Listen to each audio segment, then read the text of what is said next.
Dans les coulisses du Qatar, quelques informations. Démarrons avec l'équipe de France. Giroud, un record. À 36 ans, Olivier Giroud, l'inoxydable avant-centre français, a décroché le record ultime qu'il guettait depuis plusieurs années.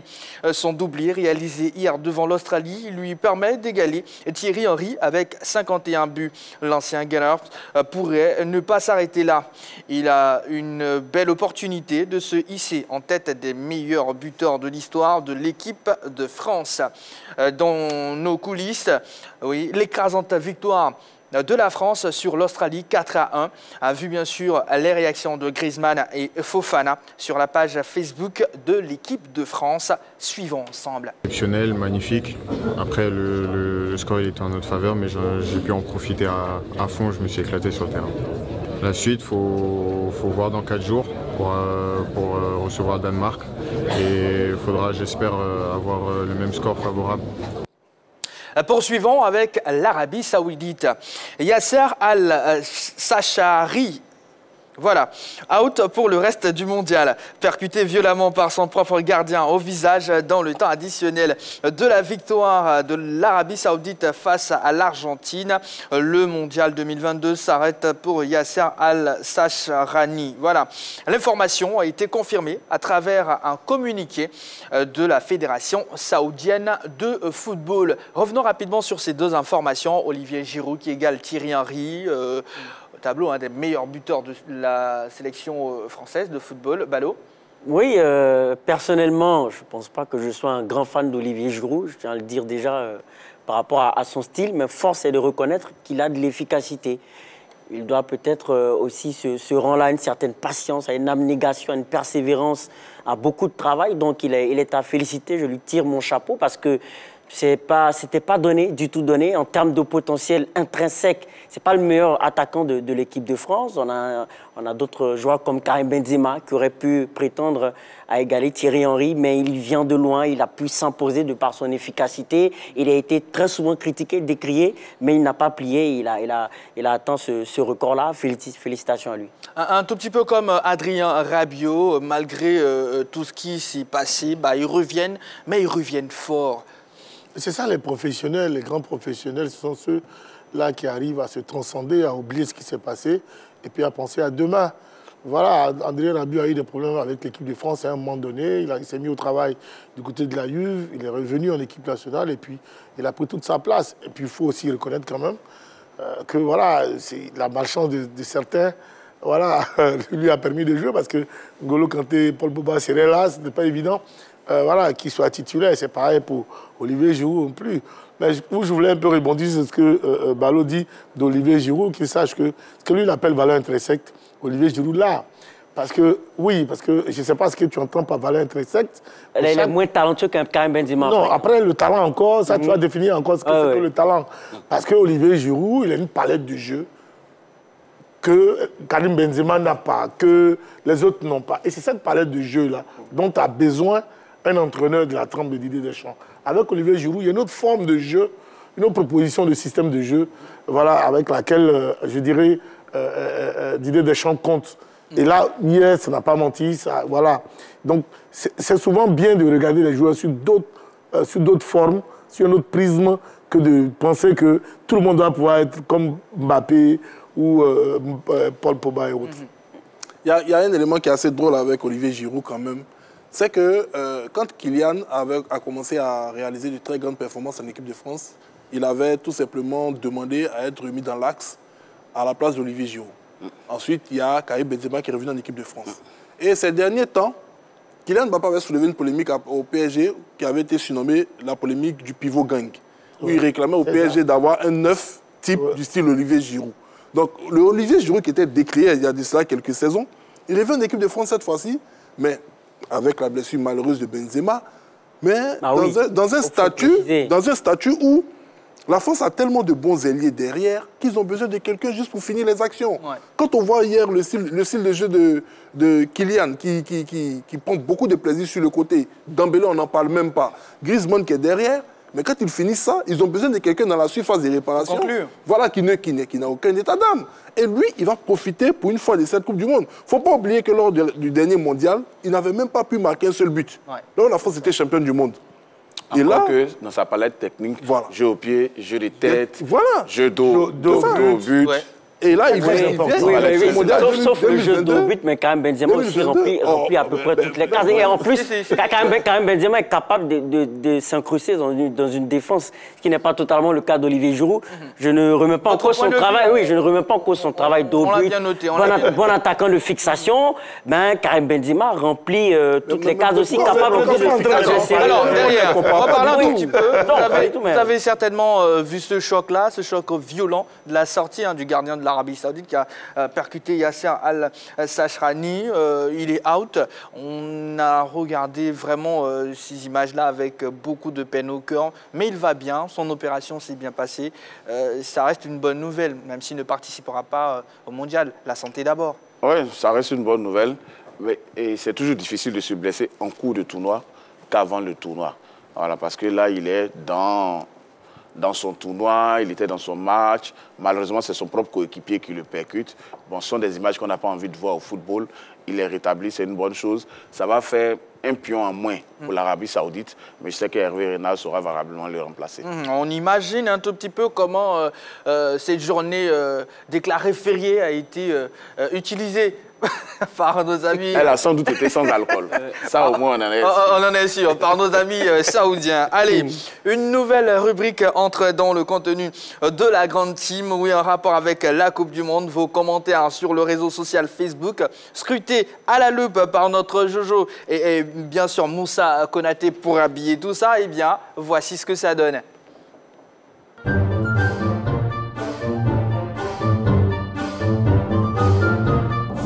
Au Qatar. Ce sont les commentaires les plus drôles écrits par les internautes, répertoriés sur les réseaux sociaux. Suite à la victoire de l'Arabie Saoudite, les internautes y sont allés de leurs commentaires. Le coach Hervé Renard félicité au... Lisez avec nous. Hervé Renard, respect. Ouais. Ce gars est un génie. Hervé Renard, c'est l'homme, hein. Il dit qu'aux joueurs qu'il entraîne là même. Quand la tenue vestimentaire d'Hervé Renard prend balle perdue, ça donne ce commentaire. La FIFA doit interdire cette chemise blanche d'Hervé Renard. Mais ticket. Toujours à propos de balle perdue. Anaconda, le pauvre, il n'a même pas échappé à cela. Regardez cette image et le commentaire de Tony Chris Farrell qui accompagne. Oh, les gens respectent plus d'elle. Quant à Dame Kosi, elle va loin. Lisez bien avec nous. Comme on dit, un CFE s'allume vite là. J'espère qu'il va revenir dans notre pays. Attends. Cette défaite n'a pas fait que des victimes argentines. Siaka Bakayoko a perdu quelque chose. Et il est écrit: mon ticket de 944 000 qui est en cours. Messi et ses amis ont tué ça. Alors que je suis orphelin. Faut sécher tes larmes là-bas. Toi, tu as perdu quand même. Le Nord connaît, il a perdu plus que toi, hein. Il s'est confié à nous. Mon ticket de 15 600 000 qui était en cours. Messi et sa bande ont réussi à gâter ça. Je comprends maintenant pourquoi je vous ai jamais aimé. Pour finir, s'il vous plaît, faites capture pour envoyer à l'arbitre du match. Ange Fabrice n'est pas du tout content. Et il a fait savoir. Petit match là, il y a temps additionnel 1 mois quoi. Chier. Facebook au Qatar. Eh bien voilà les amis, je reviendrai si vous écrivez encore, hein. On se tient.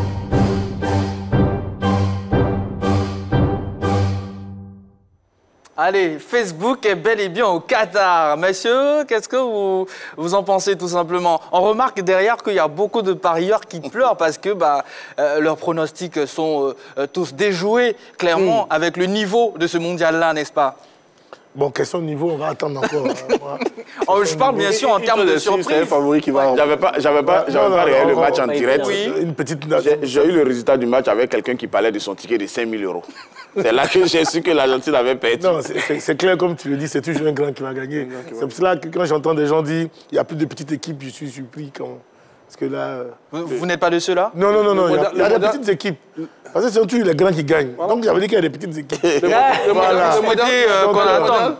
Non, je veux dire Le que dénouement après, c'est comme la Ligue des Champions. Ouais. À la Elle fin- commence en août, et puis mais c'est en février, on voit ça, il commence la Ligue des Février, Champions. mars. Voilà, et donc c'est la Coupe Coupe que du le Monde. mondial a été Donc, remporté que par 8 nations.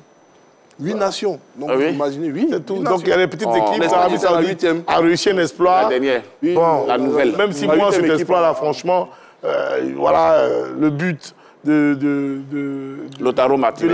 Lautaro, franchement, il aurait été accepté, que je pense qu'on aurait assisté à un autre match. Bon, ben, ça fait partie aussi La du jeu. défaillance de la VAR. Voilà, ça, il faut le dire. J'espère tout simplement que vous avez pris beaucoup de plaisir à suivre cette nouvelle rubrique Facebook au Qatar que vous allez d'ailleurs retrouver très prochainement dans votre émission La Grande Team. Voyons à présent les résultats de cette journée du Mondial Qatar 2022. Ça a démarré très tôt avec le Maroc. Le Maroc était face à la Croatie, 0 but partout entre ces deux formations. L'Allemagne est tombée face au Japon 2-1. Et puis l'Espagne a étrié il n'y a pas tellement longtemps le Costa Rica 7-0. La Belgique, oui, a dominé le Canada sur le score de 1-0. Oui, comme l'Afrique a battu ADFK. C'était 1-0 également le score. Voilà. Quel est le résultat qui ne vous étonne pas, tout simplement? Celui de l'Espagne. Celui de l'Espagne parce que cette équipe reste quand même sur deux grandes compétitions majeures à un niveau élevé. L'Euro et ensuite la Ligue des Nations. Voilà, donc aujourd'hui, tous ceux qui étaient jeunes il y a 2 ans, 3 ans, sont devenus matures, comme Dani Olmo, Ferran Torres. Pedri. Vous ajoutez les perles, comme Pedri, comme Gavi, avec un Sergio Busquets, toujours aussi conservé. Rodri à côté, c'est une équipe exceptionnelle. Je vois l'Espagne aller vraiment loin, mais je ne vais pas me mouiller. Vous ne voulez pas vous mouiller. Alors, commençons ce débrief, même si vous avez déjà mis le pied dans le plat. Concernant l'Allemagne, qu'est-ce qui a fait défaut? Qu'est-ce qui a fait que cette formation a calé face au Japon? Il ne faudrait pas qu'on se montre. Moi, j'ai pu suivre cette rencontre. Je pense qu'il y a eu un complexe de supériorité des Allemands. Les Allemands, vous savez, ils ont dominé cette rencontre. Ils ont créé pléthore d'occasions, des opportunités incroyables. Je me remémore encore une action de jeu où Gundogan aurait pu décaler Gnabry, qui aurait inscrit le second but. Il a préféré frapper le ballon, à toucher le montant et la balle a terminé sa course hors du terrain. Les Allemands, ils avaient la maîtrise de cette rencontre. Sauf qu'à arrivé un moment, à force de buter sur les buts japonais, les Japonais ont commencé à prendre confiance. Quand on regarde le second but inscrit par les Japonais, et je le disais dans les coulisses, ça aurait été un autre joueur, Kylian Mbappé, Dembélé ou Lewandowski, que le défenseur allemand n'allait même pas permettre à ce dernier-là de se retrouver face à Neuer. Parce qu'il a carrément escorté l'attaquant japonais. Il avait eu l'opportunité de poser un tacle, de prendre un carton jaune ou un carton rouge. Quitte à prendre un carton. Voilà, mais il a préféré accompagner le joueur. Il a défendu debout jusque sur la ligne pratiquement de Neuer où le japonais était plus confiance fin. à Neuer. Voilà, il était plus fin. Il a mis le ballon au-dessus de Neuer. Donc, à partir de ce moment-là, les Japonais sont rentrés dans un autre type de match. Ça, c'était une question de mentalité contre mentalité, quand on connaît un peu la force mentale de ces deux nations. Est-ce que l'ascendant psychologique a sa place là, dans votre analyse? Bien évidemment. Ça, c'est le minimum. Vous savez, moi, je le dis toujours, quand un joueur arrive en sélection nationale, il doit être au moins à 150% en termes de motivation. L'entraîneur va ajouter 100 autres pourcents pour qu'il soit à 250%. Parce qu'on ne veut pas en sélection nationale avec 50% de motivation en espérant que l'entraîneur va vous faire monter à 100%. Parce que vos adversaires seront à plus de 100%. Et c'est ce que les Japonais ont fait. Le problème de l'Allemagne aujourd'hui aussi, c'est que j'ai l'impression que Hansi Flick n'a plus les idées aussi fraîches que lorsqu'il était au Bayern. Il a négligé la... Il a justement été pris pour ça. Pour que l'équipe commence à jouer bien comme elle a fait au Mondial 2014, qu'elle a remporté. Mais aujourd'hui, j'ai l'impression qu'il y a un petit coup de sec dans ses idées. Il va falloir qu'il se rafraîchisse les idées. Oui. Mais il faut surtout souligner le fait que les Asiatiques créent souvent, très souvent, des gros problèmes aux Allemands. On a vu la Corée du Sud qui a généralement créé des problèmes à l'Allemagne. C'est pareil pour les Japonais. Donc, c'est des gens qui vont très vite, qui respectent leurs adversaires. Avec eux, il faut compter sur à 100%. Donc, c'est vrai qu'ils ont dominé le match dans le jeu, ils ont maîtrisé la maîtrise du jeu, mais ils n'ont pas été simplement efficaces à l'égard de cette équipe japonaise. Mais je ne doute pas un seul instant que cette équipe-là ne se qualifie pas. En tout cas, je suis convaincu. Pour la phase suivante. Ouais, je suis convaincu que cette équipe allemande va se qualifier. Et faut souligner... Oui, Balo, la question que j'allais vous envoyer tout de suite, est-ce que les samouraïs japonais vous ont séduit Oui, véritablement. Lorsqu'on regarde la compo, par exemple, il faut noter l'absence de Minamino, qui est l'un des joueurs clés de cette équipe japonaise. Qui est rentré un peu plus tard. Justement, donc qui véritablement n'a pas commencé le match. Ils ont commencé avec Takefusa Kubo, avec une première période assez reculée, où ils étaient reculés, ils ont été dominés par les Allemands. Mais sur la seconde période, il faut dire qu'il y a eu un sursaut d'orgueil des Japonais que j'ai trouvé un peu plus haut dans le pressing pour aller chercher les Allemands. Et je pense que leur salut vient de là, cette volonté de monter, aller chercher les Allemands au pressing et justement derrière de pouvoir dérouler le jeu. Et lorsqu'on regarde comment ces deux équipes, c'est-à-dire l'Allemagne et l'Argentine, se sont fait battre, c'est en seconde période. Donc c'est dire que dans ces équipes comme le Japon et l'Arabie Saoudite, derrière il y a un discours du sélectionneur dans les vestiaires qui motive correctement ces équipes-là pour faire la différence en seconde période. Alors, on le sait tous, hein, derrière, Luis Enrique est sur un fauteuil ou, si vous voulez, un siège éjectable. Est-ce que vous pensez qu'après cette démonstration de force, ça sera toujours le cas? Non, un entraîneur de l'Espagne, il y a des fondamentaux. Une fois que tu commences à jouer avec ces fondamentaux, je pense qu'au pays, on te laisse tranquille. Sur ce premier match-là, Luis Enrique a montré du Barça bis, de la force de caractère du Real, un peu de malice de l'Atlético. C'était vraiment une équipe complète aujourd'hui dans le jeu. Et en termes de joueurs, il a des certitudes aujourd'hui. Il a plus de certitudes qu'à l'Euro, par exemple. Donc aujourd'hui, il a un milieu de terrain qui est très fourni, expérience et jeunesse combinée avec le tiki-taka. Je pense que cette équipe d'Espagne-là est taillée pour être dans le dernier carré. Attendons de les voir quand même face à une bonne équipe parce que j'ai trouvé qu'il n'y avait pas d'adversité. Mais le Costa Rica, Amérique du Sud, 7-0, c'est... Voilà. Et puis en plus, il y a un Keylor Navas. Un bon gardien. Oui. J'allais en venir, justement. Voilà, de l'autre côté, aujourd'hui, pour quelqu'un qui a passé une dizaine d'années en Espagne et qui connaît la façon de jouer des Espagnols, s'il prend autant de buts, ça veut dire que cette équipe était largement au-dessus. Non, c'est pas ce que j'ai dit. Et en plus, l'Espagne, contrairement à l'Allemagne, l'Espagne aujourd'hui, je la trouve un peu plus complète. Pourquoi? Simplement parce que l'Allemagne n'a pas une pointe, comme ce fut le cas les dernières années. Aujourd'hui, il y a des faux 9, il y a des faux 10 et tout ça, mais pas de pointe. Et je pense que ça sera le problème de cette équipe d'Allemagne dans ce moment. Attendons de voir. C'est une longue compétition. Elle va durer. Attendons de voir. Cette compétition va se jouer sur la durée. C'est vrai, les premiers matchs, il y a beaucoup d'appréhension. Il y a certains qui passent à côté du sujet. Griezmann l'a dit, hein, ils ont été tétanisés. Et puis ils ont été surpris. C'est le but qu'ils prennent les réveille tout de suite. Voilà, donc c'est souvent difficile d'entrer dans les compétitions. Maintenant que c'est fait, on verra au deuxième match à quoi ressemblera l'Espagne a retrouvé la possession aussi, ça c'est important. D'accord. C'est contre quelle équipe? Un gardien qui, j'imagine, est très malheureux, qui a déclaré récemment que quelqu'un ne veut pas que je joue. Oh, c'est qui parlait de Galtier. Du côté du Paris Saint-Germain. Et bien sûr, le gardien qui a encaissé le plus de buts. C'est triste et malheureux pour Keylor Navas. C'était quelqu'un qui frisait pratiquement avec la première place du meilleur gardien du monde lorsqu'il était du côté du Real Madrid. Voilà, c'est vrai que ce qu'il vit avec Donnarumma, il avait vécu ça avec Thibaut Courtois et c'est ça qui l'avait mené à partir. Parce qu'il estimait que pour tout ce qu'il avait réalisé à Madrid, il ne pouvait pas du jour au lendemain se retrouver sur le banc de touche. Il allait au Paris Saint-Germain qui lui a fait miroiter le poste de numéro 1. Quelques années plus tard, il voit Donnarumma venir et il se retrouve remplaçant. Ce n'est pas du tout, je dirais, le moment propice pour lui de se retrouver en Coupe du Monde avec autant de doutes dans l'esprit. Et puis malheureusement, en tant que leader, il n'a peut-être pas pu communiquer suffisamment de confiance en ces garçons.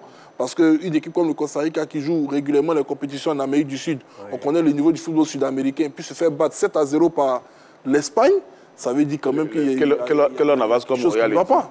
Keylor Navas, c'est carrément un problème de confiance. Regardez le but de Asensio. Asensio effleure le ballon à peine.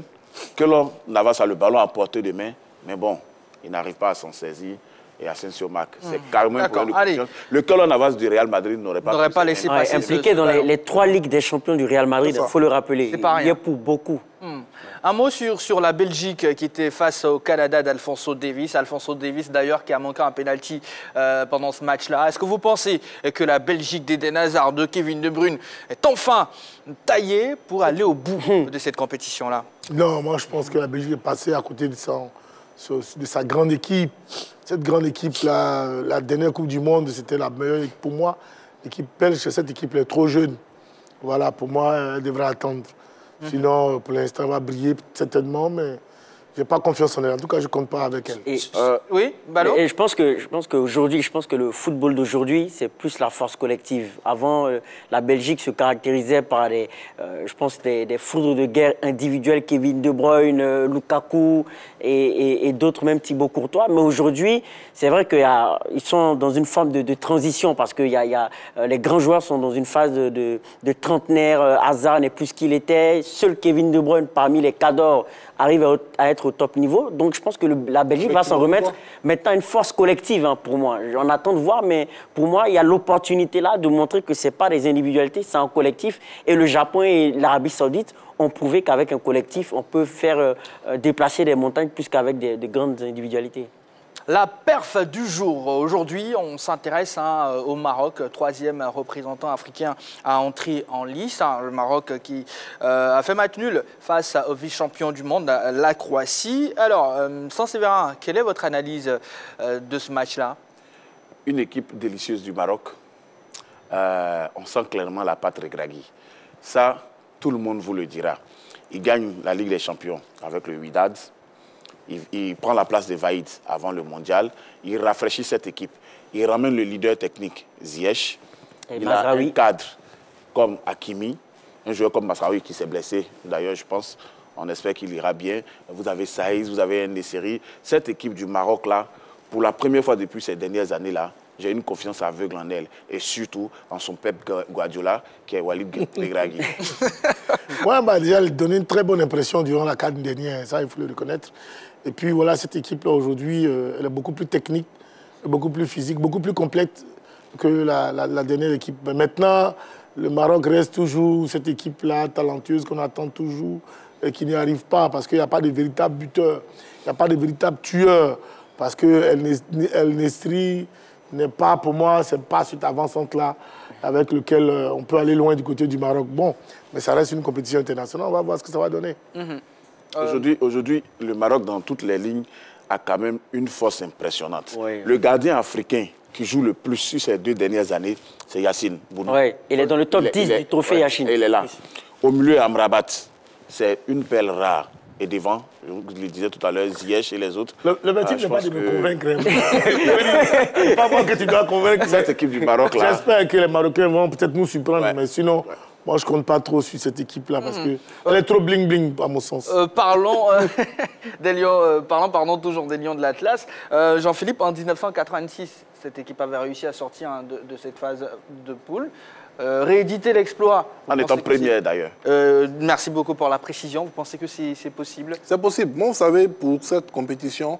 et vous l'avez d'ailleurs déjà mentionné. Et j'ai dit à des amis, je pense que les pays du Maghreb et du monde arabe risquent de créer quand même une certaine surprise. Pas de remporter la compétition, hein, mais voilà, de créer quand même, de déjouer certains pronostics. Parce que, contrairement aux autres pays africains ou des autres continents, ils ont eu la subtilité d'organiser une Coupe du Monde avant la grande Coupe du Monde au Qatar, qui était la Coupe arabe, pour tester les infrastructures, pour se tester entre eux. Donc, pour ceux qui vont prendre part à la Coupe du Monde, ils sont un peu acclimatés, à cet environnement dans lequel ils sont aujourd'hui. Donc, regardez comme ils jouent. Ils jouent sans complexe. On a vu la Tunisie face à la Pologne, une équipe qui a 8 joueurs locaux sans complexe. Moi, j'ai regardé le Maroc face à la Croatie. J'étais surpris de voir comment Modric était en souffrance face à Amrabat. Mais le problème, comme l'a si bien dit Charles Dago, il y a un peu de suffisance dans le jeu des Marocains. Il y a un peu de suffisance. Et le Maroc a toujours été comme ça. Quand le Maroc rentre dans une compétition, quand le Maroc s'est dit qu'après avoir jugé l'adversaire, c'est pas un adversaire qui peut forcément lui créer des difficultés, le Maroc tombe dans la facilité. Il n'essaie pas de tuer le match. Et c'est toujours ce que Vaïd, Rena et autres ont eu à reprocher aux Marocains en termes d'attitude. Il y a une sorte d'arrogance dans leur football qu'il faut qu'ils essaient de corriger pour espérer aller loin. Sinon, ils se fait surprendre encore une fois de plus parce que vous avez parlé de 86. Ouais. Mais en 98, ils ont fait sortir de la poule. N'eût été la défaite du Brésil face à la Norvège. Encore, avec Hervé Renard, ils ont fait sortir encore la phase de poule. Mais à chaque fois, ils n'ont pas su tirer les leçons de la suffisance qu'ils avaient sur le terrain dans le jeu. Ce match face à la Croatie avec un peu plus de détermination, ils pouvaient s'en sortir avec une victoire. Mais ils vont se contenter du match nul en espérant peut-être rééditer le même exploit face aux autres adversaires. Mais à partir de la deuxième journée, là, tout le monde s'est acclimaté, tout le monde maîtrise l'environnement et puis on rentre carrément dans une toute autre compétition. Donc j'espère pour eux qu'ils ne regretteront pas déjà cette première sortie. Aucune nation africaine, Balo, n'a encore scoré, n'a encore inscrit Il nous reste encore deux buts. Oui, c'est vrai. Derrière, on en parlera certainement. Et puis j'ai confiance aux Camerounais parce qu'il y a Toko et Kambi, ils ont quand même de très bons attaquants, de très bons buteurs. Ils n'ont pas un bon groupe. Allez, Balo, sur le niveau de la Croatie, est-ce que la Croatie version 2022 a le même niveau que la Croatie version 2010? C'est encore trop tôt pour se prononcer. Je pense que ce sont les premiers matchs. Très souvent, les premiers matchs ne reflètent pas la continuité ou sinon la suite de la compétition. Parce que ce qu'on constate, ce qu'on a toujours constaté, nous qui suivons les grandes compétitions internationales, les équipes qui commencent difficilement sont celles qui vont au bout. Très souvent, les équipes qui débutent comme l'Espagne avec des 7-0 lors du premier match n'arrivent pas au bout. Donc, pour moi, le premier match n'est pas un facteur déterminant, voilà, n'est pas un indicateur précis pour savoir quel est l'état de forme. Je pense que cette équipe de Croatie est quand même vice-championne du monde en titre. Il y a encore le temps de revenir. Elle pourra se réveiller. Voilà, effectivement. En 2010, il faut noter qu'en 2010, l'Espagne avait perdu son premier match face à la Suisse 1-0. Pour ensuite, et elle allait gagner. Pour ensuite gagner, oui. Cette équipe de sur la Croatie, oui. En termes de qualité, est largement en deçà de celle qui a été finaliste du mondial 2018 face à la France. Aujourd'hui, elle ne s'appuie que sur 2 ou 3 éléments. Au milieu, surtout, Brozovic, Modric et Kovacic, avec Perisic devant. Donc vous pensez que voilà. si... Il y a 4 que Non. Si c'est non la c'est encore trop tôt. Elle s'appuie surtout sur ce milieu de terrain-là.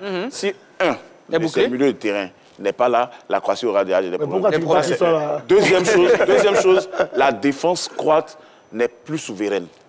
Ça, il faut le reconnaître aussi. Donc, je pense que l'un mis dans l'autre, bon, avec une attaque qui ne compte que sur Perisic. En tout cas, j'étais en souffrance en ce moment. Oui, mais il faut attendre. Un tournoi exceptionnel. Moi, mon seul problème, c'est vraiment le cas Modric. Je le trouve émoussé. Voilà. Alors que c'était vraiment monsieur plus de cette équipe-là. C'est juste ça. S'il retrouve une petite fraîcheur, je pense que l'équipe, c'est des grands professionnels qui savent gérer des matchs. Voilà. D'accord. Allez, le fait du jour aujourd'hui, eh bien la rédaction a décidé de jeter un regard sur ces binationaux ayant snobé les sélections africaines et qui finalement n'ont pas été retenus pour la Coupe du Monde. Eh bien, on a préparé un élément ensemble. Regardons l'élément. Jeudi 19 mai 2022, au siège de la Fédération française de football, le sélectionneur des Bleus, Didier Deschamps, dévoile la liste des joueurs retenus pour la fenêtre FIFA de juin. À la surprise générale, il prononce le nom de Boubacar Kamara, le défenseur de l'Olympique de Marseille, fortement pressenti pour jouer avec le Sénégal. Une grosse polémique s'ensuit. Deschamps est accusé d'avoir sélectionné le jeune joueur de 22 ans dans le but de l'empêcher de porter le maillot des Lions de la Teranga. Le technicien et le joueur se défendent, mais le mal est fait. Le défenseur phocéen opte pour la France. Finalement, il ne sera pas sélectionné pour la Coupe du Monde. Comme Boubacar Kamara, ils sont nombreux, ces binationaux ayant snobé les sélections africaines qui espéraient être au Qatar. Ce choix ne s'est pas avéré payant pour eux. C'est le cas des Ghanéens d'origine Callum Hudson-Odoi et Eddie Nketiah. Ils n'ont pas accepté l'offre des Black Stars. Dans cette même optique, les Ivoiriens d'origine Wesley Fofana, Tanguy Kouassi et Jonathan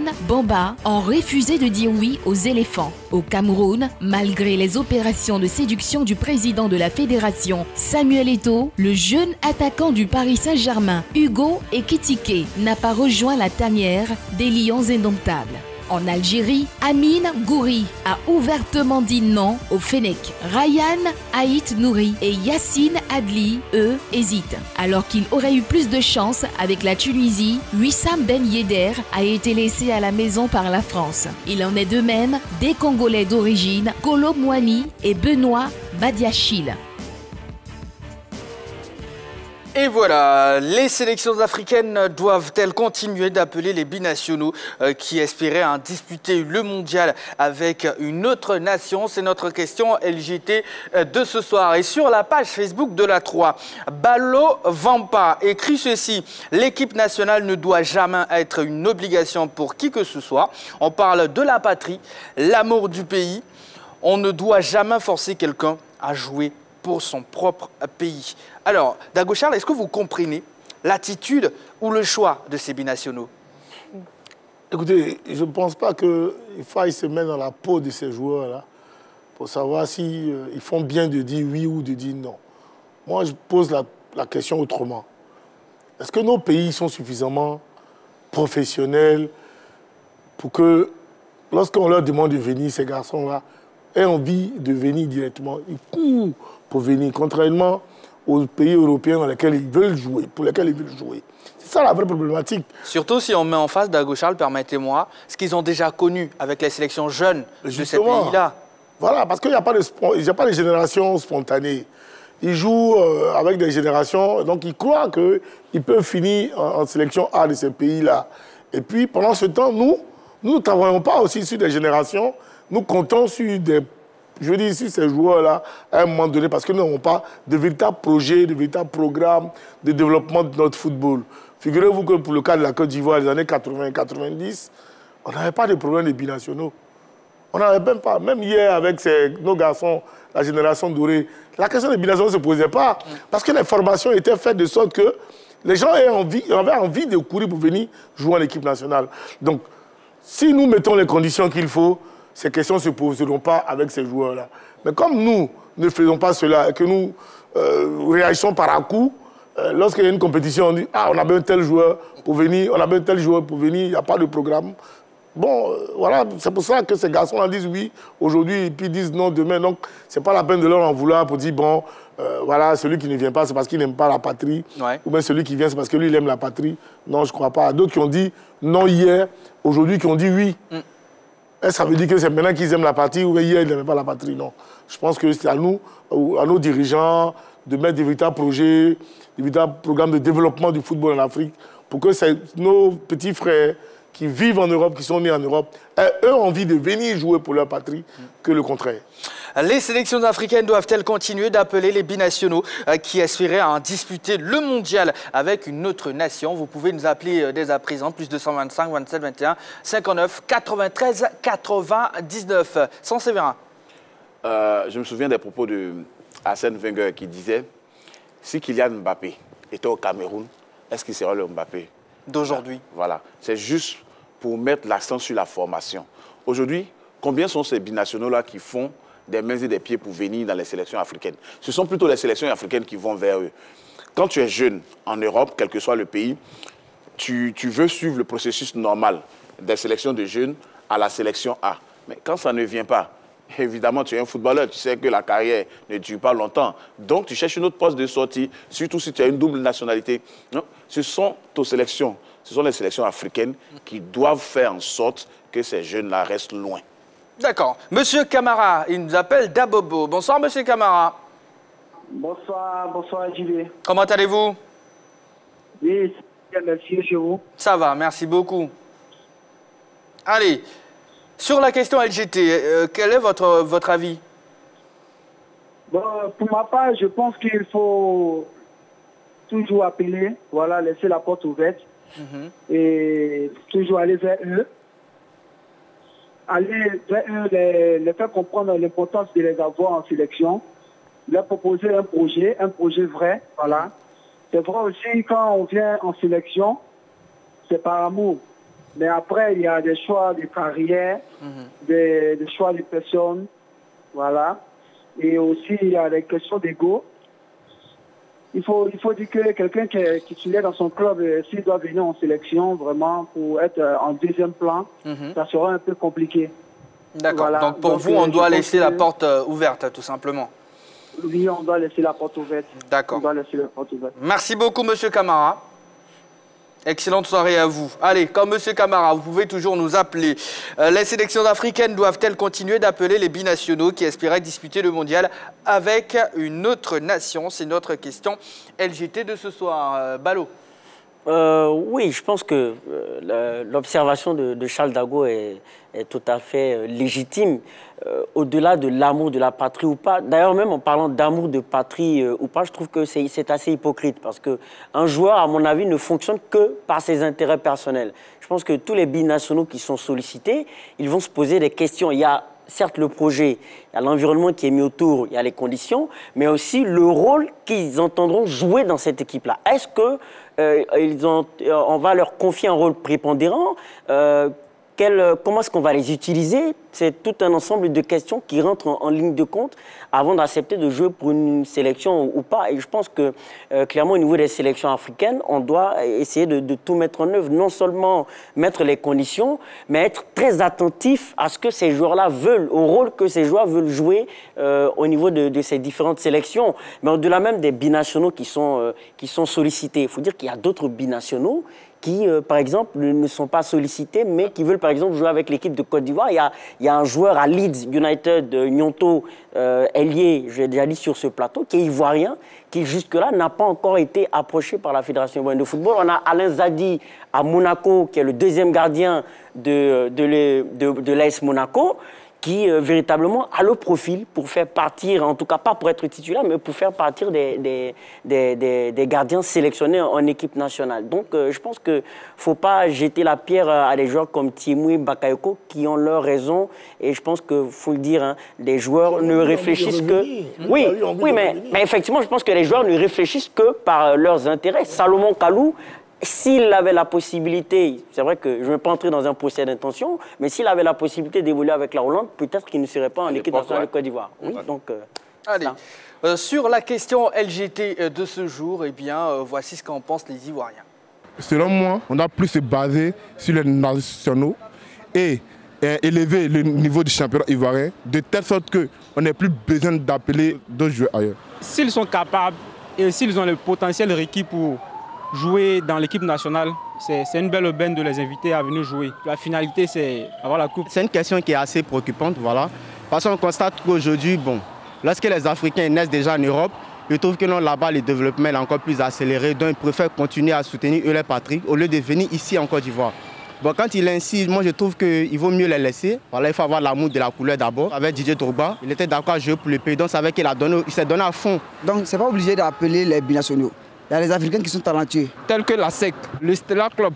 On peut prendre des joueurs là-bas et puis jouer pour la Côte d'Ivoire. Même les former durant 3 ans et puis remporter la coupe. Allez dans les villages, dans les campements, il y a de très très bons joueurs qui n'ont pas de soutien. C'est pas normal. Nous ne pouvons pas appeler les binationaux venir jouer à notre place. Pendant que nous avons assez de joueurs qui sont présents. Moi je trouve qu'il n'y a pas de problème parce que s'ils sont déjà forts, nous-mêmes on a besoin des joueurs comme ça pour gagner. Nous, nos joueurs, même d'abord, même là, il y a tous des malins. Donc, on prend ceux qui sont ivoiriens, français, ils vont venir jouer notre truc. Tranquille, quoi. En tout cas, moi, j'ai pas de problème à ça. Sacré ivoirien. Jean-Philippe Aurélien, est-ce que vous partagez leur avis? Oui, en partie. Mais je pense qu'il faut essayer de bien analyser cette problématique. Et on peut trouver même un point de la solution dans la synthèse de certains propos qui ont été tenus ici. Tout à l'heure, quand Séverin parlait de l'équipe d'Espagne, il disait que l'équipe d'Espagne avait trouvé des fondamentaux et qui pouvaient permettre donc à l'entraîneur d'avoir des jours heureux. Aujourd'hui, on prend le cas de la Côte d'Ivoire concernant les binationaux en termes d'échantillons. La dernière fois, sous Bobel, il y a eu un séminaire au niveau de la direction technique nationale où il fallait définir la culture de jeu de l'équipe nationale de la Côte d'Ivoire et on avait décidé de jouer dans un 4-3-3. C'est dire que déjà, quand on parle de l'équipe nationale, c'est un état d'esprit, je pense que Dago ne me dira pas le contraire, c'est une culture de jeu, entre autres, et puis également c'est un projet. Donc, vous pouvez avoir des binationaux qui sont très bons dans des styles différents, mais qui ne cadrent même pas avec le projet de l'équipe nationale, au niveau de l'esprit, au niveau du style de jeu, n'est-ce pas? Au niveau de l'identité de jeu, comme l'a si bien dit Ballot. En ce moment-là, ils peuvent flamber comme ils veulent dans son club, mais il n'est pas obligé de venir en équipe nationale. Moi, je suis un jeune. J'ai grandi en Europe, j'ai été formé là-bas. Mais quand on me forme, quels sont mes référents? Mes référents, ce sont les grands joueurs de l'équipe de France. Mon style de jeu, c'est pour pouvoir terminer un jour, comme on appelle, chez les Bleus. Et puis, bon, en cours de route, j'ai un petit moment de mou, il y a quelques doutes, on me dit, viens jouer pour la Côte d'Ivoire, qui n'a même pas le même style de jeu, la même culture que la France. Mais je suis perdu. Comment est-ce qu'on m'accompagne pour que je puisse m'intégrer? Il y a beaucoup d'éléments qui rentrent en ligne de compte. L'un des principaux problèmes de ces joueurs dits binationaux, c'est l'intégration. C'est leur intégration à la culture du pays. C'est différent. Je le disais même dernièrement sur le match face au Burkina, quand vous regardez la hargne avec laquelle un gars comme Jean-Evra Kouassi court sur le terrain, c'est différent d'un Nicolas Pepe. C'est différent. Parce que Jean-Evra Kouassi, il sait ce que c'est. Jouer contre le Burkina. Les autres, pour eux, c'est peut-être un simple match. C'est un match de préparation. Pour eux, ce n'est jamais un match de préparation. Donc, tous ces éléments-là doivent concourir au choix qu'on fait concernant les binationaux. D'accord. Monsieur Kouadio nous appelle de Koumassi. Bonsoir, Monsieur Kouadio. Bonsoir. Allez, les sélections africaines doivent-elles continuer d'appeler les binationaux qui aspiraient disputer le mondial avec une autre nation?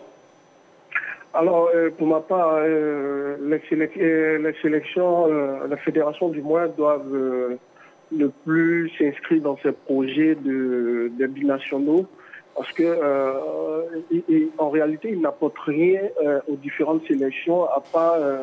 Est-ce que ce n'est pas un peu trop fort, Monsieur Kouadio? Ah oui. Bon, c'est mon avis. Oui, on respecte votre avis, surtout, n'ayez crainte. Oui. Allez-y. À part jouer peut-être les stars.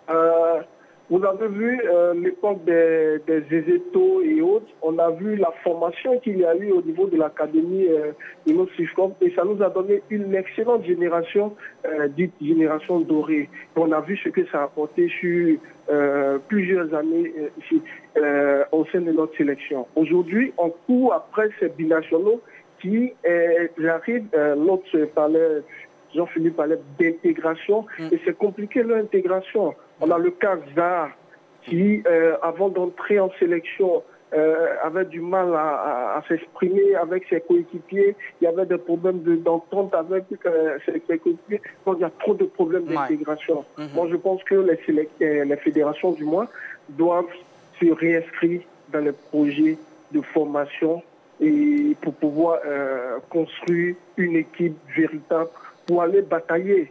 Attends, on t'appelle aujourd'hui pour venir défendre les couleurs de ton pays et tu dis non, je vais jouer pour la France parce que la France va partir à la Coupe du Monde et tu n'es pas sélectionné et on va t'appeler. Non, attendez, il faut qu'ils respectent nos différentes sélections, il faut qu'ils respectent le drapeau. Le coach, je crois, Ibrahim Kamara et autres disaient que c'est le cœur. D'accord. Ce n'est pas une question de club, au fait. C'est bien noté, voilà, Monsieur Kouadio. Allez, merci beaucoup. On a pris vraiment bonne note, tout simplement. Allez, on aurait aimé avoir beaucoup plus de temps. Je suis sûr et certain qu'on reviendra sur ce sujet-là parce que on a beaucoup de choses à dire encore. On a beaucoup de choses à dire. Donc, rassurez-vous, on reviendra sur ce sujet. En attendant, on va voir ensemble ce qui nous réserve le programme de demain concernant, bien sûr, le Mondial Qatar 2022. Voilà. À partir de 10h, vous aurez Suisse-Cameroun. Derrière, Uruguay, Corée du Sud. Portugal, Ghana, Brésil, Serbie. Donc on va noter tout de suite deux équipes africaines qui entreront en lice, le Cameroun et le Ghana. En tout cas, le public ivoirien a réagi, notamment concernant ces deux équipes africaines, surtout le Cameroun, pour demain, qui sera face à la Suisse. Je vous invite à regarder l'élément qu'on vous propose. Elle l'a prouvé pendant la CAN et plusieurs fois. Mais la Suisse, en ce moment, est une équipe vraiment incroyable. On a vu pendant les éliminatoires de la Coupe du Monde, la Suisse a fait des choses extraordinaires. Donc, personnellement, je ne pense pas que le Cameroun pourrait battre la Suisse. Bon, rien n'est impossible parce que c'est le football. Il y a toutes les éventualités possibles. Mais je ne pense pas que le Cameroun puisse battre la Suisse. Ils sont trop forts en ce moment, en fait. Je pense que le Cameroun a une possibilité de battre la Suisse parce que le Cameroun, c'est quand même une grande nation du football. C'est 4 trophées de champion d'Afrique. Ils ont assez de bons joueurs et un bon gardien. Je pense qu'ils ont un collectif assez solide pour pouvoir battre la Suisse. En tout cas, c'est mon avis. Maintenant, bon, le match peut montrer autre chose. Mais je pense que vu l'effectif qu'ils ont, je pense qu'ils ont toutes les chances de battre la Suisse. Bien sûr que le Cameroun peut gagner la Suisse, puisque aujourd'hui il n'y a pas de petite équipe Mais bien entendu, s'ils doivent battre la Suisse, qui est une équipe européenne qui a un niveau vraiment de compétitivité très élevé, il faudrait qu'ils mettent beaucoup d'eux-mêmes, il faudrait qu'ils se donnent énormément. Sinon, il n'y a aucune équipe sur cette terre qui est imbattable. Voilà ce que je pense de ce match.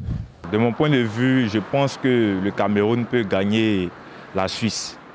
Pourquoi? Parce que de nos jours, le Cameroun a une équipe de ouf, on peut le dire. Voilà. Donc ils peuvent tenir tête à la Suisse s'ils se donnent réellement à fond, avec tous ces potentiels qu'ils ont, leur match qu'on regarde, etc., etc. On voit qu'eux-mêmes, c'est en tout cas un pays qui se donne réellement dans le football. Et je pense qu'ils peuvent arriver à battre la Suisse. Je pense bien que le Cameroun peut gagner la Suisse. Parce que bon, je me dis que les deux équipes sont prenables. Voilà, si le Cameroun joue avec plus de volonté, avec Dagne, je pense qu'il peut gagner la Suisse. Nous tous on est africains, donc on construit pour la victoire du Cameroun. Le Cameroun peut battre la Suisse avec ses effectifs qu'ils ont, comme le grand attaquant Choupo-Moting, qui a tout démontré dans son club, comme le Bayern Munich. Avec un international milieu, Pablo Anguissa, le patron du milieu qui peut tout faire pour remonter pour faire tout pour que cette équipe de Cameroun gagne. Et c'est ce que nous on veut. Moi, je supporte le Cameroun. Je veux que le Cameroun gagne. Parce que c'est mon fan. Cameroun est très fort. C'est mon fan. Très bien, très bien dit. Bonne chance au Cameroun et bonne chance également au Ghana. Allez, Suisse-Cameroun et derrière Portugal-Ghana. Rapidement, sans Séverin. Je mets une pièce sur le Cameroun face à la Suisse. L'équipe de Suisse, je vais dire, en termes de talent, c'est pareil que le Cameroun. Et cette équipe de Cameroun avec son fighting spirit, je pense que ça peut passer. Par contre, je mets un bémol sur le Ghana concernant le Portugal, parce que dans cette Coupe du Monde, en dehors du Brésil, je pense que le Portugal a l'effectif le plus fourni. D'accord. En tout cas, concernant Portugal-Ghana, André Ayou a déclaré que le Portugal est favori sur papier. Ils montreront que sur le terrain, c'est plus important. Il a toujours dit ça. Et la Suisse a éliminé la France, attention, à l'Euro. Allez, on va se faire un plus calé spécial Cameroun, c'est maintenant.